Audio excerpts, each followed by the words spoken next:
Recent polls showing Americans are still worried about jobs and affordability. President Trump says he's turning his attention back to the economy. ABC's Karen Travers has the story. President Trump in Michigan to promote his efforts to boost U.S. manufacturing, touring a Ford factory in Dearborn that makes F-150 pickups, the best-selling domestic vehicle in the U.S. All of the U.S. automakers now are doing great, and before they were having a really hard time. His visit to Michigan comes as new numbers out today from the Consumer Price Index show that inflation continues to tick higher, up 2.7% in December compared to a year ago. It's in line with expectations, but the Fed wants to see it at just 2%.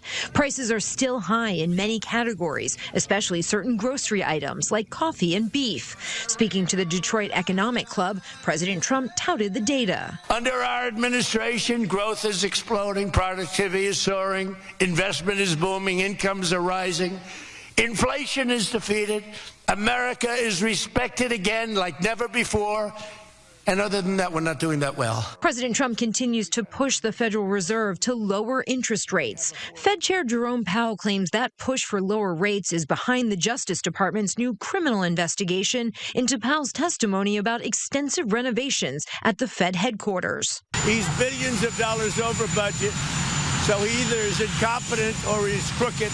I don't know what he is, but certainly he doesn't do a very good job. Democrats are calling the investigation bogus. Donald Trump is clearly angry that his own presidency has been a disaster for our economy.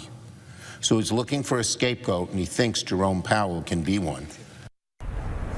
Even some Republicans are expressing concerns about a probe into Powell. Senate Majority Leader John Thune said the charges better be real and better be serious, and he asked the administration for a briefing on the investigation. Karen Travers, ABC News, the White House.